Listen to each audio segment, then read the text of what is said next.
나이가 들어갈수록 곁에 있는 배우자의 숨소리뿐만 아니라 그 사소한 말투 하나에도 가슴 속에서 시뻘건 불길이 치솟는 진짜 이유를 아느냐. 참으로 이상한 일이지. 젊은 시절 거친 세상 풍파 속에서는 서로의 체온에 기대어 모진 세월을 견뎌왔건만 머리가 하얗게 센 지금은 한방에 있는 것조차 숨이 막힌다. 많은 사람들은 그저 배우자의 성격이 나이가 들며 괴팍해져서 그렇다거나 나를 무시하는 잔소리가 갈수록 심해져서 그렇다고 굳게 믿으며 서로를 원망하고 탓하지. 하지만 놀랍게도 그 지독한 미움과 분노의 뿌리는 원망하는 눈앞에 배우자에게 있는 것이 아니다. 그 뿌리는 전혀 엉뚱한 곳에 숨어 우리들의 늙고 지친 숨통을 조이고 있다. 오늘 이 가르침에 기대어 왜 유독 내 곁의 배우자가 입만 열면 원수처럼 치고받게 되는지 그 소름 돋는 진짜 이유를 알려주마. 끝까지 귀를 기울인다면 내 가슴 속 지옥불을 끄고 남은 생을 홀가분하게 살아갈 시원한 지혜를 얻게 될 것이니라. 가만히 너의 하루를 돌아보아라. 아침에 눈을 뜨자마자 툭 던지는 무심한 말 한마디, 혹은 밥상머리에 마주 앉아 숟가락을 달그락거리며 매뱉는 반찬 투정에 억장이 무너진 적이 있느냐. 하루 종일 가슴 밑바닥에서부터 키가 거꾸로 솟아올라 아무 일도 손에 잡히지 않는 날들 말이다. 어디 그뿐이겠느냐. 텔레비전을 보며 물건을 놓는 방식 하나, 청소하는 방식 하나를 두고 사사건건 지적하는 날선 목소리에 이가 갈릴 정도로 화가 치밀어 꼭 참으려다가도 기어이 고성을 지르고 마는 날도 수도 없이 많았을 것이다. 밖에서는 어떠하냐. 동네 사람들이나 모임의 친구들에게는 법 없이도 살 호인이라는 소리를 들으며 남들에게는 쓸개라도 빼줄 듯 다정하고 너그럽게 굴지 않느냐. 그런데 도대체 왜 유독 평생을 함께한 내 곁의 배우자와는 말 한마디를 곱게 섞지 못하는 것일까? 대화로 좋게 시작했다가도 불과 5분을 넘기지 못하고 서로의 가장 아픈 곳을 찌르는 독설을 퍼붓게 된다. 그러고 나면 캄캄한 거실에 홀로 앉아 평생을 바쳐 지은 이 집이 창살 없는 감옥 같다고 느끼며 소리 죽여 가슴을 쳐본 적이 분명 있을 것이다. 도대체 왜 우리는 배우자가 입을 여는 것조차 이토록 소름 끼치게 싫어지는 것일까? 이 지독한 굴레에서 벗어나기 위해 아주 오래전 옛 불교 경전에 전해 내려오는 기막히고도 슬픈 비유 하나를 들려주마. 아득히 먼 옛날 인적이 닿지 않는 깊고 고요한 산 속에 참으로 기이한 새 한 마리가 살고 있었다. 이 새는 몸통은 하나인데 머리가 2개 달린 신비한 생물이었지. 사람들은 이 새를 일컬어 한 목숨을 공유한다는 뜻으로 공명조라 불렀다. 두 머리는 하나의 심장과 하나의 위장을 공유하고 있었지만 참으로 안타깝게도 생각하는 것도 먹고 싶은 것도 잠드는 시간도 모두 달랐지. 어느 맑은 날 한쪽 머리가 깊은 낮잠에 빠져있는 동안 깨어있던 다른 쪽 머리가 숲을 살피다 아주 향기롭고 달콤한 열매를 발견했다. 그들은 잠든 쪽을 깨울까 잠시 고민했지만 이내 고개를 저었다. 어차피 우리는 몸통이 하나로 이어져 있으니 굳이 저 녀석을 깨우지 않고 내가 먹어도 저 녀석의 배가 부르고 기분이 좋아질 것이라 생각했지. 그는 아주 순수한 마음으로 혼자 그 달콤한 열매를 홀라당 다 먹어버렸다.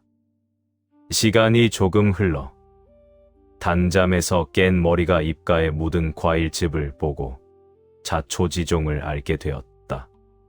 그는 몹시 분노하며 핏대를 세우고 소리쳤다. 나를 깨워 함께 나누어 먹지 않다니. 너는 나를 철저히 무시하고 기만한 것이다. 맛있는 열매를 먹고 기분이 좋았던 머리는 참으로 억울했다. 어차피 우리는 한 몸이고 내 배가 부르면 내 배도 부른 것인데 내가 먹으나 무슨 상관이냐. 왜 나를 탓하느냐며 충명스럽게 대꾸했지. 그 차가운 대꾸에 다른 쪽 머리는 참을 수 없는 서운함과 배신감이 극에 달했다. 내 마음을 몰라주는 짝에게 끔찍한 복수를 다짐했지.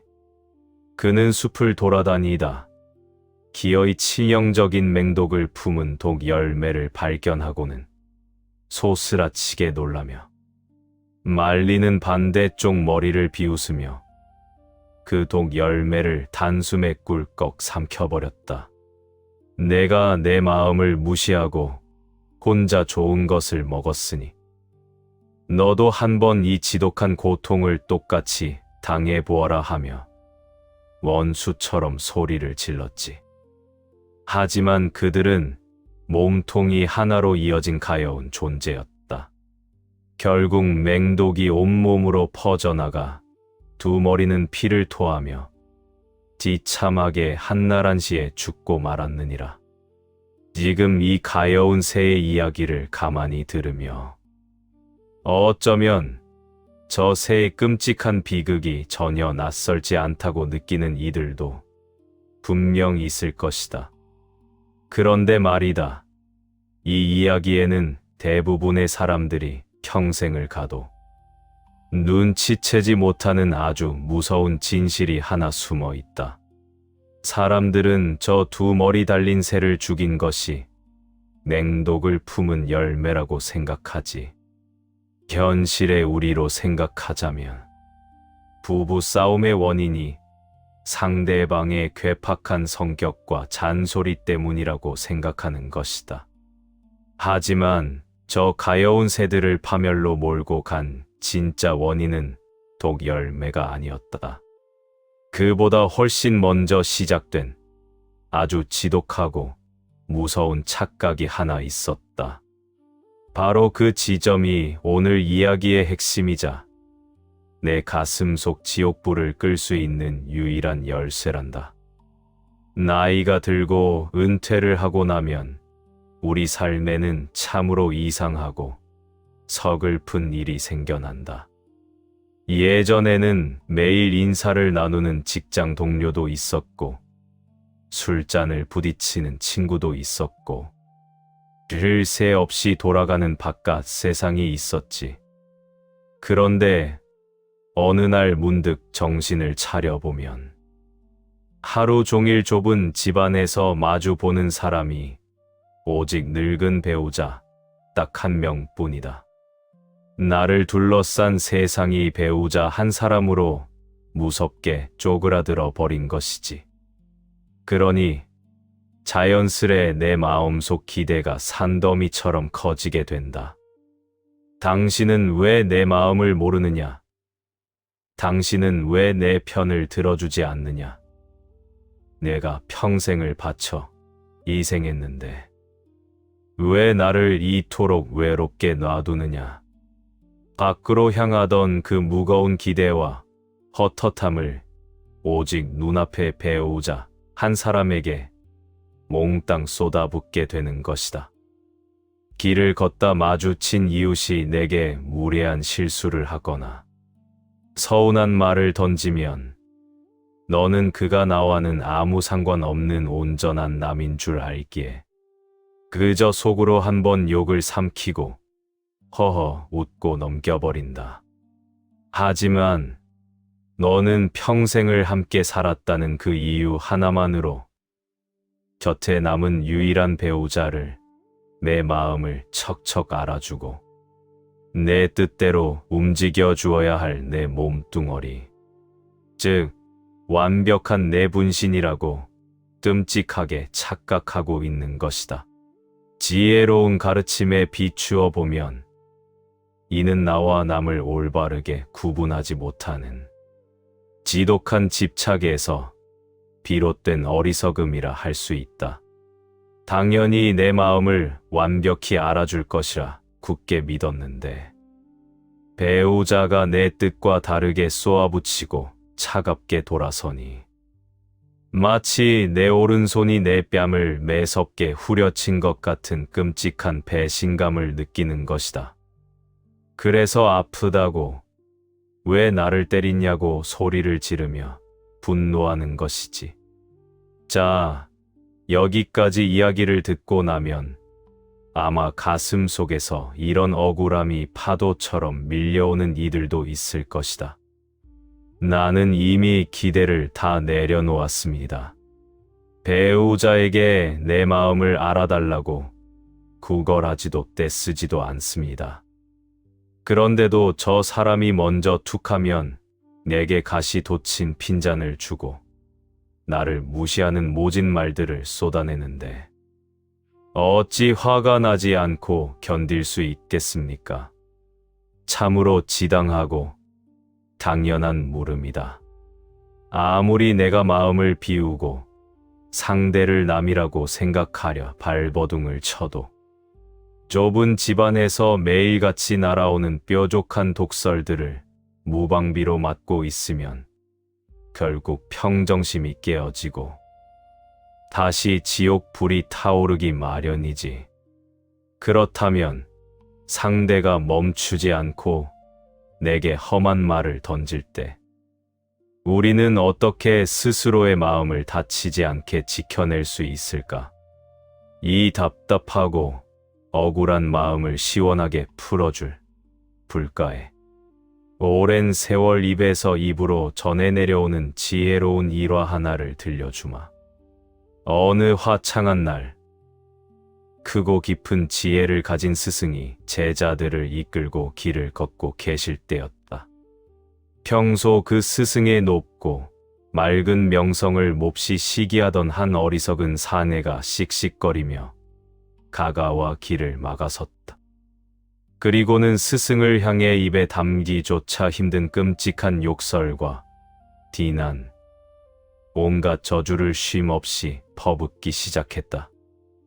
곁에 있던 제자들은 스승이 모욕당하는 것에 몹시 분노하여 당장이라도 사내를 내쫓고 흠씬 두들겨 패려 했으나 스승은 조용히 손을 들어 제자들을 만류했지.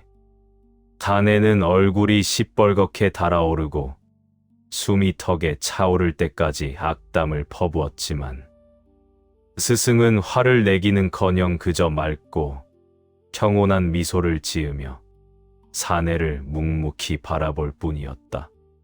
마침내 지친 사내가 숨을 고르며 어찌하여 그토록 심한 모욕을 당하고도 아무런 화를 내지 않느냐고 따져 묻자 스승은 아주 다정한 목소리로 되물었다. 여보게, 가만히 생각해보게나. 만약 누군가 자네에게 아주 값비싸고 그럴듯한 선물을 주었는데 자네가 그 선물이 필요 없다며 받지 않겠다고 거절한다면 그 선물은 결국 누구의 것이 되는가? 자네는 엉뚱한 질문에 어리둥절해하며 대답했다. 그야 당연히 선물을 주려고 했던 원래 주인의 것이 되지 않겠습니까? 제 손을 떠나지 않았으니 말입니다. 그러자 스승은 가볍게 고개를 끄덕이며 참으로 통쾌한 말씀을 내리셨다. 자네의 말이 100번 옳다. 자네가 방금 전까지 내게 던진 그 무수한 화와 끔찍한 욕설들을 나는 단 하나도 내 마음속에 받지 않기로 굳게 마음먹었네. 나는 자네의 선물을 거절한 것이지. 그러니 자네가 던진 그 험한 말들은 이제 갈 곳을 잃고 모두 자네의 가슴 속으로 돌아갈 뿐이네. 자신이 뱉은 저주가 고스란히 자신에게 돌아왔다는 사실을 깨달은 사내는 부끄러움에 얼굴이 붉게 달아올라 쥐구멍을 찾듯 서둘러 도망치고 말았느니라. 참으로 놀랍고도 가슴이 뻥 뚫리는 지혜가 아니냐. 이 맑은 가르침은 오늘날 배우자의 모진 말에 매일같이 고통받는 이들에게 세상에서 가장 강력하고 안전한 마음의 방패가 되어준다. 배우자가 신경질을 부리고 화를 내는 것은 내가 무언가를 크게 잘못해서가 아니다. 그저 그 사람 스스로의 마음이 지옥처럼 괴롭고 여유가 없어서 참지 못하고 흘러넘친 구정물일 뿐이다. 상대의 분노와 짜증은 철저히 그 사람의 몫일 뿐. 결코 내가 고스란히 떠안아야 할 짐이 아님을 뼈저리게 깨달아야 한다. 그렇다면 오늘 당장 이 끔찍한 말다툼의 생지옥을 멈추고 온전한 마음의 평화를 되찾으려면 어떻게 해야 할까? 상대가 쏟아내는 독설 속에서 나를 지켜내는 이 세 가지 실천법을 오늘 밤 단호하게 내 마음에 새겨보거라. 첫째, 배우자를 깍듯하게 대해야 할 남이라고 생각하라. 아무리 수십 년을 밥을 같이 먹은 사이라 해도 그 역시 너와는 완전히 다른 상처를 안고 살아가는 철저한 타인이다.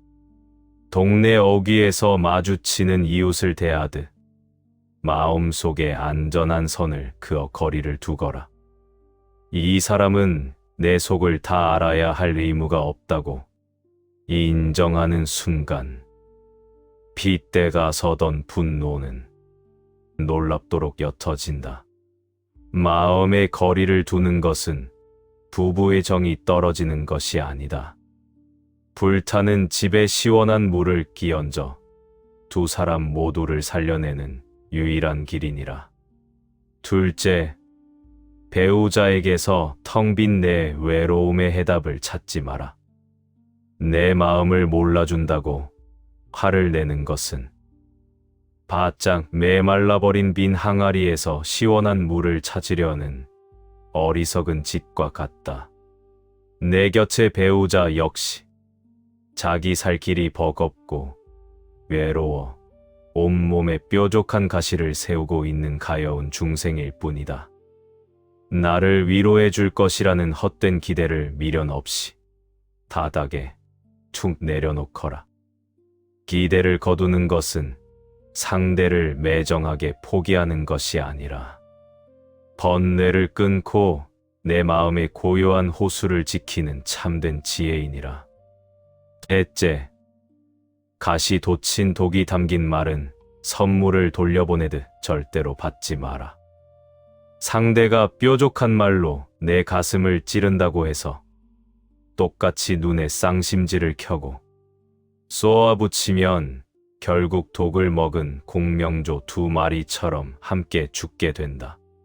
배우자가 신경질을 부리며 다가오거든 속으로 가만히 빙그레 웃으며 생각하거라.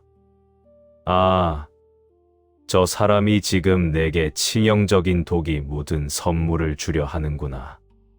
참으로 고단한 일이겠으나 나는 저 선물을 결코 받지 않겠다.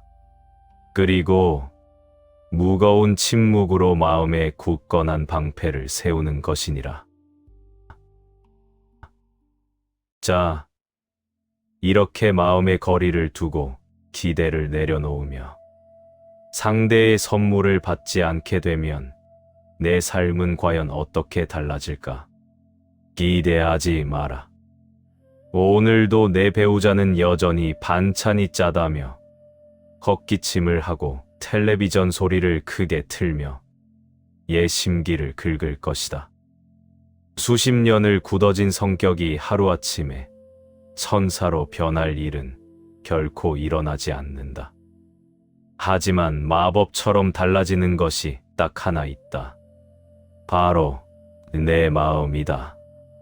상대가 화를 내더라도 그 시커먼 감정에 휩쓸리지 않고 아주 멀찍이서 고요하게 바라볼 수 있게 될 것이니라. 이제 가만히 눈을 감고 내 살아온 세월을 돌이켜보아라. 언젠가 우리에게도 참으로 서러운 이별의 시간이 올 것이다. 먼저 이 세상을 훌쩍 떠나는 이는 너일 수도 있고, 지금 내 곁에서 코를 골며 잠든 내 배우자일 수도 있다. 참으로 덧없는 그 사별의 날이 오고 나면 텅 빈 집안에는 무거운 정막만이 내려앉을 것이다. 그리고 그 뼈저리고 차가운 침묵 속에서 너는 비로소 깨닫게 될 것이다. 지금 내가 그토록 듣기 싫어하고 미워하던 그 사람의 지독한 잔소리와 거친 숨소리가 사실은 그가 내 곁에 살아 숨 쉬고 있다는 참으로 따뜻한 증거였다는 것을 말이다. 하지만 그것을 깨달았을 때는 아무리 허공을 향해 소리를 치고 가슴을 쳐도 그 지겨운 잔소리조차 두 번 다시 들을 수 없게 된다. 돌이키기에는 이미 너무 늦어버린 것이다. 그러니 쏜살같이 흘러가는 이 남은 시간만큼은 허공에 흩어질 헛된 분노보다 따뜻한 자비를, 어리석은 집착보다 너그러운 이해를 선택해보거라. 배우자가 내 마음을 알아줄 것이라는 지독한 집착을 가만히 내려놓고 그가 쏟아내는 분노의 선물도 억지로 받지 않은 채 한 걸음 물러서서 골가분한 두 발로 우뚝 서보거라. 무거웠던 억울함과 미움을 허공에 툭 버리고 세상에서 가장 가볍고 평온한 숨을 길게, 아주 길게 쉬어보아라. 그리고 가만히 생각해 보아라. 어쩌면 배우자 역시 너와 똑같이 외로운지도 모른다. 너를 괴롭히기 위해 가시를 세운 것이 아니라 자기 마음을 지키기 위해 가시를 세운 것일 수도 있다. 상처 입은 고슴도치 두 마리가 서로를 찌르며 살아온 것이지. 오늘 밤 내 가슴 속 깊은 곳에 맺혀있던 지독한 분노의 불씨와 단단한 매듭이 봄눈 녹듯 스르르 풀려나가기를 깊이 기원하마. 부디 아무런 근심 없이 푹 쉬거라.